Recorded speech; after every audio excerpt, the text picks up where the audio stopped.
인디언들이 말을 타고 막 달리다가 갑자기 말을 멈춥니다. 그래서 왜 가다가 멈추냐 얘기하니까 자기 영혼이 쫓아오지 못할까 봐 잠깐 쉬는 거라고 하는 것이지요. 이번에 3년 만에 우리 지방 집회가 우리 교회에서 오늘 저녁부터, 목사님은 제가 우리 교회에 꼭 모시려고 했던 분 중에 한 분이라서 기대가 많이 됩니다.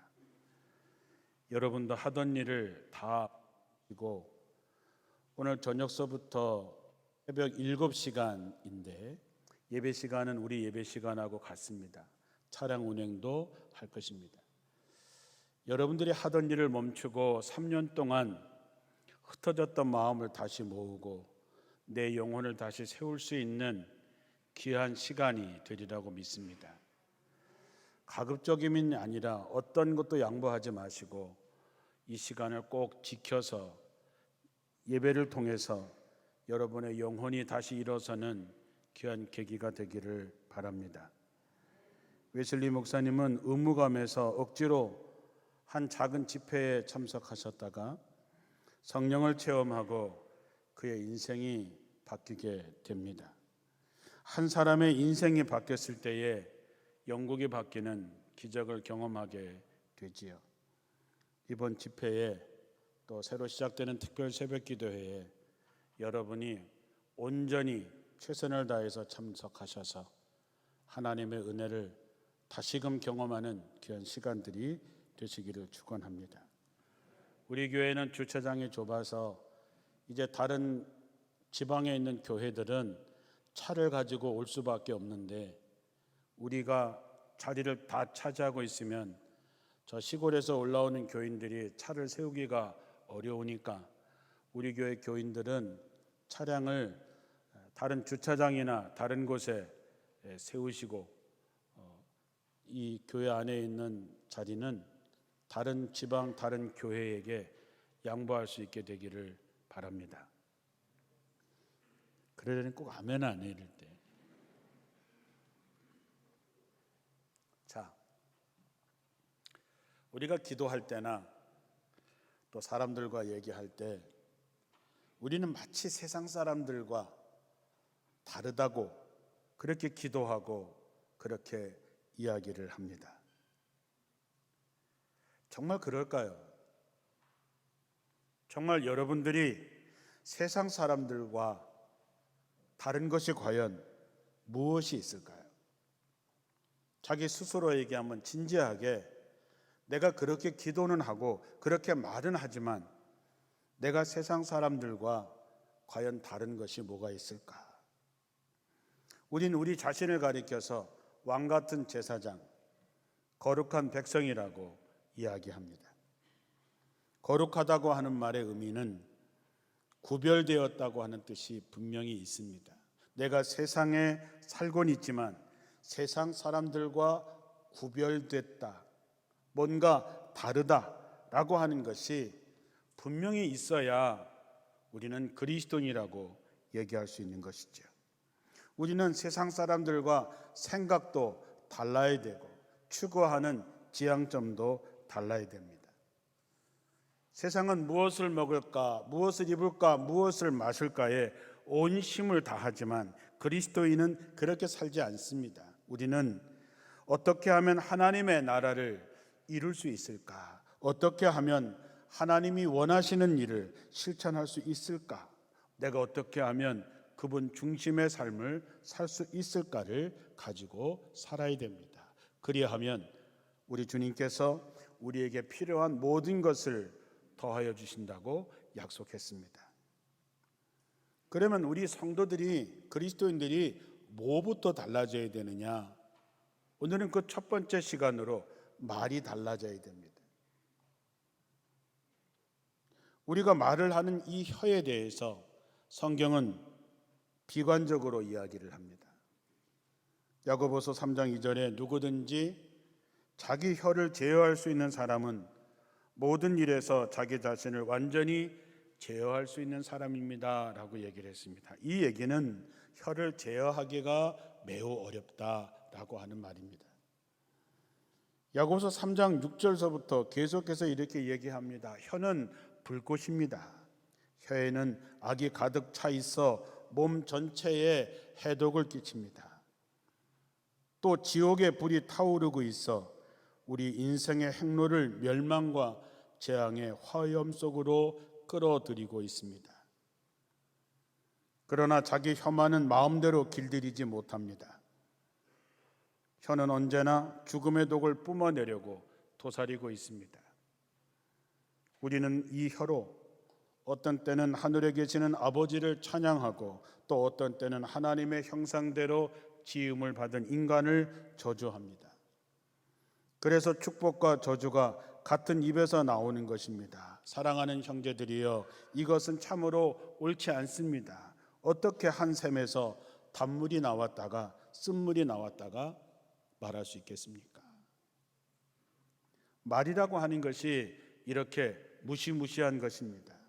우리 혀에는 악이 가득 차 있어서 몸 전체에 해독을 끼치고 지옥의 불이 타오르고 있어서 우리의 인생의 행로를 멸망과 재앙의 불구덩이 속으로 끌고 간다는 것입니다. 우리가 분명히 알아야 하는 것은 말은 두 가지가 있습니다. 사람을 살리는 말, 사람을 죽이는 말이죠. 요즘 매스컴이나 텔레비전 뉴스나 보면 온통 다 죽이는 말뿐인 것 같습니다. 말 한마디로 천냥빚을 갚을 수도 있지만 내가 무심코 한 말 한마디 때문에 사람을 죽이기도 합니다. 이렇게 말에는 힘이 있습니다. 아무렇게나 하는 것이 아니라 그 말 하는 사람이나 듣는 사람에게는 말에 힘이 있어서 영향력을 받게 되어 있습니다. 그래서 성경은 말에 대해서는 그 결과가 따르고 그 결과는 최종적으로 하나님 앞에서 자기가 한 말에 대해서 책임을 져야 된다고 성경은 말합니다. 마태복음 12장 36절에 내가 진정으로 말한다. 심판날에 너희가 내뱉은 터무니없는 말에 대해서 낱낱이 하나하나 해명해야 할 것이다. 너희가 한 말에 따라서 너희는 옳은 사람으로 인정받기도 하고 죄인으로 판결받기도 할 것이다. 자, 죽이는 말과 살리는 말 간단하게 예를 한번 들어보겠습니다. 남편이 직장에 가서 스트레스 받고 힘들어서 집에 돌아와서 여보, 나 너무 힘들어 그렇게 얘기를 했습니다. 그럴 때 여러분은 뭐라고 얘기를 하십니까? 여보, 얼마나 힘들어요. 요즘 같은 때 우리는 다 당신을 사랑하고 당신을 응원해요. 힘내요. 이거는 살리는 말이지요. 그런데 여보, 나 너무 힘들어. 그랬더니 부인이 딱 째려보면서 그런 당신하고 사는 나는 더 힘들어.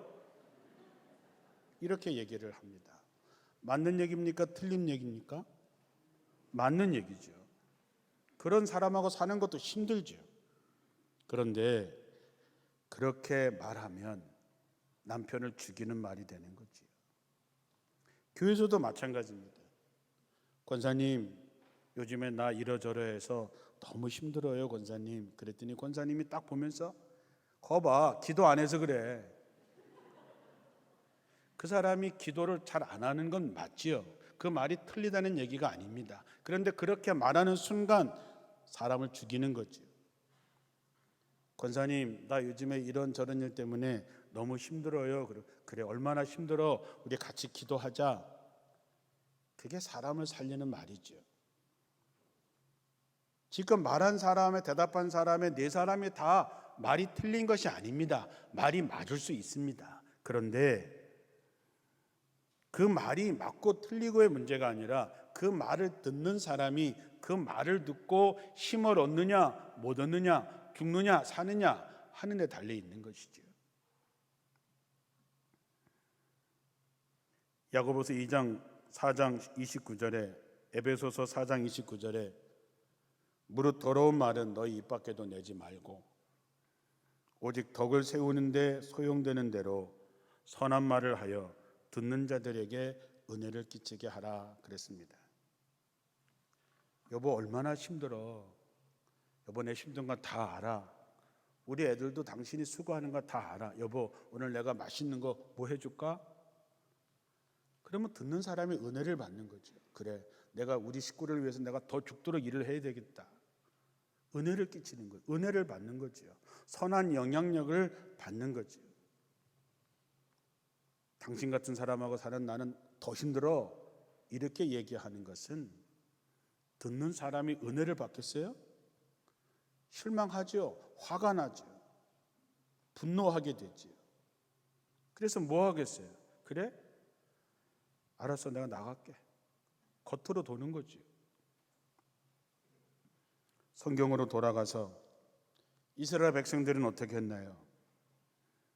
오늘 본문의 말씀을 보면 하나님께서 너희는 나에 대해서 건방지고 뻔뻔하게 얘기하고 있다. 그러자 이스라엘 백성들이 뭐라고 얘기하냐 하면 아니 우리가 주님에 대해서 무슨 말을 했다고 그러십니까? 하나님께서 너희가 내게 한 말에 대해서 들어보아라. 우리가 주님을 섬겨도 헛일이다. 또 우리가 주님의 말씀을 따르고 주께 순종하는 일을 하기 때문에 세상의 재미와 쾌락을 멀리 했는데 도대체 우리에게 무슨 유익이 있는가? 지금 세상을 보면 하나님을 섬기지도 않고 하나님의 뜻을 따르지도 않는 사람들이 우리보다 훨씬 더 잘 살고 있지 않은가? 그들이 그토록 악한 짓을 하는데도 그들은 돈 잘 벌고 행복하게 살고 있지 않은가? 심지어 하나님의 진노와 심판이 있으면 내려봐라 라고 하는 자들이 큰 소리 치는데도 그들에게 형벌 하나 가지 않는구나.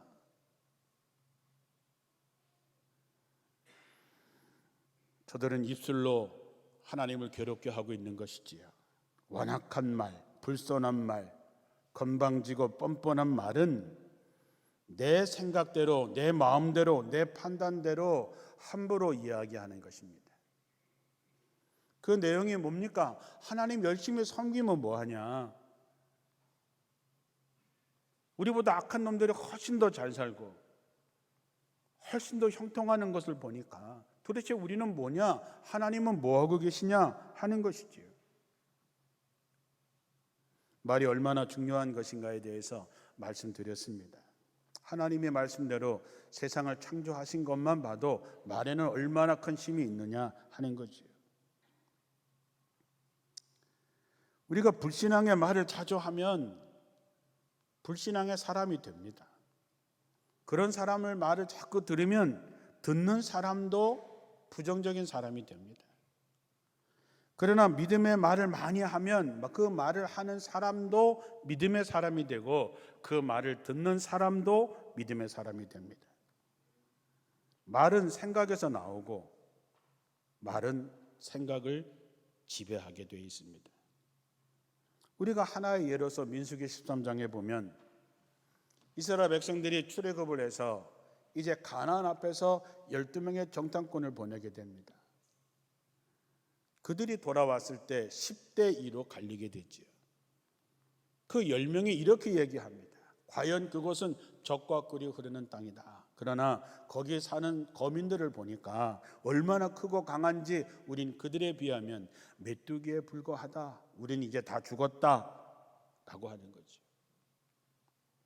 여호수아와 갈렙은 비록 그들이 그렇게 보이지만 하나님이 우리를 기뻐하신다면 그들은 우리의 밥이니 가자라고 얘기를 하지요. 그런데 사람은요 부정적인 말이 훨씬 더 영향력이 큽니다.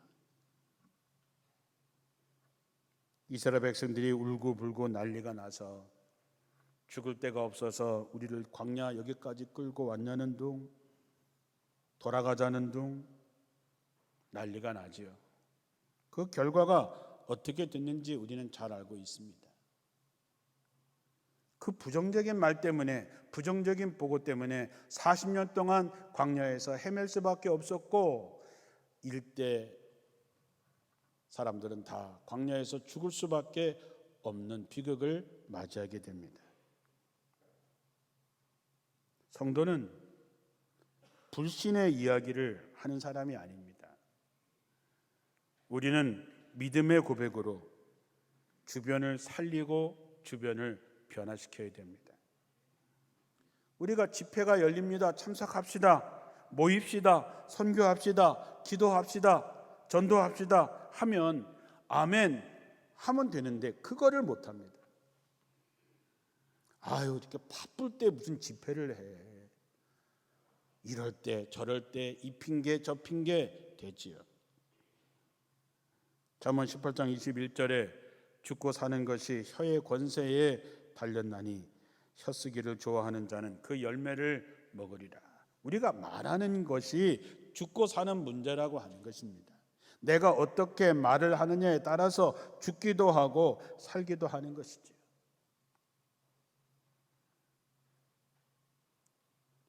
유대인들이 빌라도 앞에서 예수를 십자가에 못 박으라고 소리 지릅니다. 빌라도가 이 사람의 핏값은 나하고 상관이 없다라고 얘기하자 뭐라고 얘기합니까? 그 핏값을 우리 자손에게 돌리시오. 우리가 책임질 테니까 십자가에 못 박아 죽이라고 하는 것이죠. 저들이 그것이 어떻게 될지 알았을까요? 아마 흥분해서 선동에 의해서 그렇게 말했겠지요. 내가 메시아냐? 그렇다면 우리 자손에게 네 핏값을 돌려라. 어떻게 됐어요? 2000년 동안이나 나라도 없이 떠돌아다니는 삶을 살았습니다. 심지어 히틀러에게 600만이나 되는 유대인들이 죽었습니다. 쉽게 그 핏값을 우리 자손에게 돌리시오?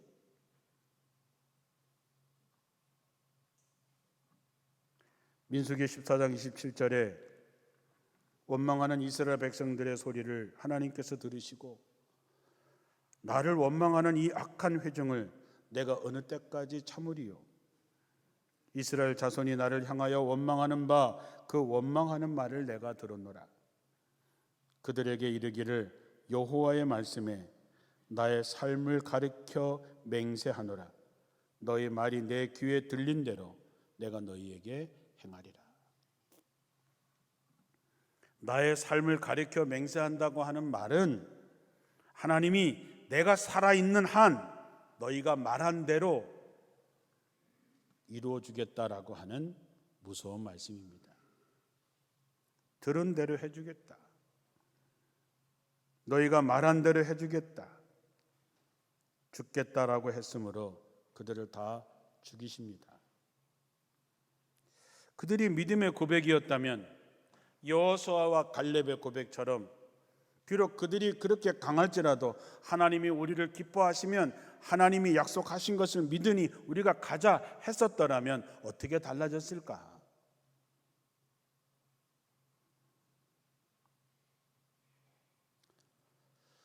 우리가 믿음 안에서 믿음의 고백을 해라, 믿음을 가져라, 아멘하라, 순종해라, 이런 설교를 여러분 수백 번, 수천 번 들으셨겠지요. 그럼에도 불구하고 왜 안 될까? 왜 불평할까? 잘 알면서도 왜 안 될까? 그것은 천국에 대한 소망이 없기 때문입니다. 내가 교회 다니고 예수 믿긴 하지만 하나님의 나라에 대한 분명한 소망이 없는 사람이 불평과 원망합니다. 왜? 현재만 바라보기 때문이지요. 여러분, 영동고속도로하고 치악산에 올라가는 꾸불덩꾸불덩한 길하고 어느 길이 좋은 길입니까? 어느 길이 좋다고 얘기할 수 있습니까? 길이 넓으냐 좁으냐 평탄하냐 험하냐 그것이 중요한 것이 아니고 그 길의 끝에 뭐가 있느냐가 중요한 것입니다. 여러분, 뻥 뚫린 고속도로 끝에 천길 만길 낭떠러지가 있다면 그 길은 죽으러 가는 길이지요. 그런데 내가 가는 길이 좁은 길이고 자동차도 갈 수 없어서 결국 걸어서 기어서 가야 되는 그 길의 끝이 생명의 길이라고 한다면 그 길이 좋은 길이죠. 그 길이 사는 길이라 하는 것입니다. 하나님께서 왜 우리에게 좁은 문으로 돌아가라 그랬을까요? 왜 우리에게 좁은 길로 가라 그럴까요? 그 길의 끝이 생명의 길이기 때문에 그리로 가라고 하는 것이죠.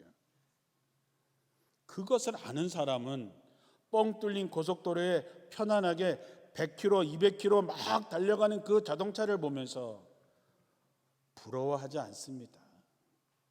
그 끝을 알기 때문이죠. 지금 내가 고생하고 아픈 무릎팍을 디디면서 지팡이 짚고 가는 그 길의 끝이 생명의 길이라면 우리는 막 달리는 그 자동차를 보면서 부러워하지 않습니다. 이스라엘 백성들이 뭐라 그랬습니까?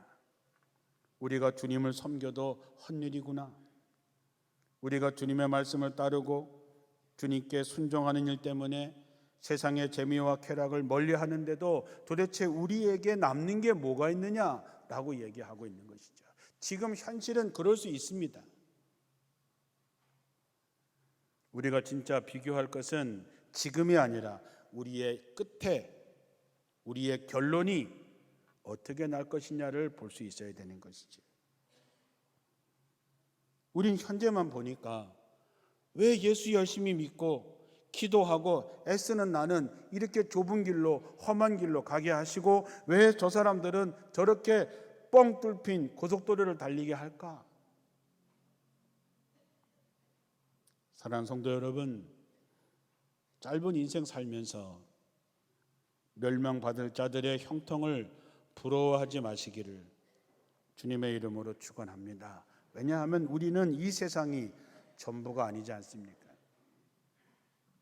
사도 바울의 고백처럼 고린도전서 15장 19절의 말씀처럼 만일 우리가 그리스도 안에서 우리가 바라는 것이 이 세상뿐이라면 우리는 모든 사람 가운데서 가장 불쌍한 사람이지요. 그러나 우리의 마지막은 다릅니다. 우리가 겪는 고난이 있지요. 그러나 로마서 8장 18절에 나오는 말씀처럼 현재의 고난은 장차 우리에게 나타날 영광과 좋기 그 어떤 것도 비교할 수 없다 했습니다. 최후의 승리를 믿고 최후의 하나님의 나라를 천국의 소망을 믿고 가는 사람은 낙심과 불평과 원망하지 않습니다. 그 길을 가는 것이지요. 그런데 그 소망이 없는 사람은 이 땅이 전부인 것처럼 살면서 불평하고 원망하는 것이지요. 또 하나는 온전하지 못하기 때문에 불평하고 원망하는 것입니다. 선교지에 가서 선교사들을 만나서 선교사로 오게 된 계기를 묻고 선교지의 현황을 묻습니다. 그러면 다들 고생합니다. 그러니까 얼마나 힘들어, 얼마나 고생해, 그렇게 물어봤을 때 단 한 명의 선교사도 후회하고 있습니다 라고 말하는 사람 만나지 못했습니다. 그래 어떻게 살아? 그러면 하나님의 은혜로 삽니다 그렇게 얘기하죠. 우리보다 훨씬 열악하고 훨씬 어려운 삶을 사는데도 불구하고 그들은 오직 하나님의 은혜라고 얘기하는 것은 그들의 삶이 온전히 하나님께 드려졌기 때문입니다. 어떤 사람이 믿음의 생활하기 힘듭니까? 한 다리는 세상에 두고 한 다리는 교회에 두고 양다리 걸치고 사는 사람이 제일 피곤한 거죠. 뭐 하자 그러면 세상에서 해야 할 일이 있으니까 그거 꼭 해야 되냐라고 얘기하지요. 이스라엘 백성들이 예배를 안 드렸습니까? 헌신을 안 했습니까? 봉사를 안 했습니까? 다 했습니다. 그러니까 그들도 당당하게 우리가 언제 하나님께 그렇게 했습니까? 우리가 언제 예배 안 드렸다고 하십니까? 우리도 할 만큼 다 했는데 무슨 소리입니까? 그렇게 얘기하지요. 그런데 하나님의 입장에서 보면 너네가 예배라고 드리려고 왔는데 너네가 갖고 온 재물이 뭐냐? 눈먼 것, 병든 것, 저는 것. 세상에 총독도 안 받는 것 너네가 바치고 축복해 달라고? 그러면서 그렇게 기도하면서 응답해 달라고? 야, 도로 다 가져가. 차라리 성전 문을 닫아 걸었으면 좋겠다라고 하나님께서 말씀하신 것이지요. 이스라엘 백성들은 우리가 그래도 할 만큼 다 하지 않았습니까? 라고 얘기하지만 하나님의 입장에서는 야, 제대로 한 게 하나도 없는데 뭘 했다고 얘기하냐라고 하는 거지. 온전한 헌신이 아니면 불평과 원망이 나올 수밖에 없습니다. 이번 집회를 시작하면서 여러분 7시간 온전하게 한번 하나님 앞에 집중해 보십시오. 특별 새벽 기도할 때 하나님께서 여러분은 예배를, 헌신을, 예물을 정말 받으실 수 있도록 헌신의 힘을 다해보라고 하는 것입니다. 우리가 온전함으로 나갈 때 하나님의 놀라운 경험을 하게 될 것입니다. 위슬리 목사님이 이상하게 내 마음이 뜨거워졌다라고 하는 고백이 여러분들의 고백이 되고, 이번 집회를 통해서 하나님께서 내게 응답하셨다, 나를 치유하셨다라고 하는 고백이 나올 것입니다. 성도들의 삶은 단순한 것입니다. 마태복음 25장 35절에 율법사가 예수님한테 와서 예수님, 계명 중에 어떤 것이 큰 겁니까? 라고 묻지요. 여러분, 율법사가 율법 중에 어느 것이 크냐? 물을 이유가 없지요. 너무 잘 아니까. 그런데 예수님을 시험하려고 물었을 때 예수님께서 첫째, 둘째, 셋째, 넷째 얘기한 것이 아니라 딱 2가지만 얘기합니다. 헌신의 힘을 다해서 하나님을 사랑하는 것, 내 이웃을 내 몸과 같이 사랑하는 것. 이것이 율법의 전부다고 얘기합니다. 우리 예수 믿는 사람들은 딱 이것만 갖고 사면 됩니다. 내가 하는 말이 그 사람을 사랑하는 말인가, 살리는 말인가? 그것이 아니라면 그 말이 사실이라고 할지라도 그 말을 해서는 안 되지요. 우리가 해야 하는 것은 뭡니까? 하나님을 사랑하면 하나님을 자랑하게 되어 있습니다. 하나님이 나를 이렇게 사랑하십니다. 하나님이 내게 이렇게 복을 주셨습니다. 하나님이 나를 일으켜 세웠습니다. 하나님이 나를 살렸습니다 하는 말을 자랑하겠지요. 어디 가서 드라마 자랑하고 맛집 자랑하고 어디 세일하는 거 자랑하는 것이 아니라 하나님을 자랑하겠지요. 그 말을 할 때마다 하나님께서 그의 이름과 말을 하나님 앞에 있는 기념책에 기록하신다 했습니다.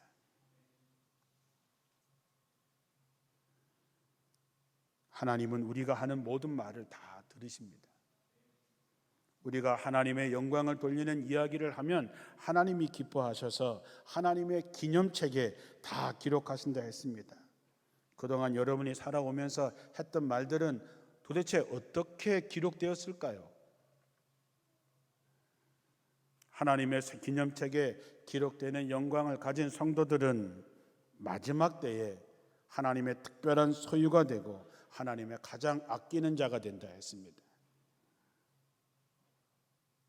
입만 열면 하나님을 자랑하는 사람, 예수님을 자랑하는 사람, 입만 열면 감사와 믿음과 확신에 찬 말을 하는 사람, 힘들고 어려움 속에서도 하나님의 선하심을 믿고 믿음의 고백을 하는 사람, 바로 그런 사람들이 생명책에 기록되는 사람, 바로 그 사람이 여러분이 되시기를 주님의 이름으로 축원합니다. 기도하겠습니다.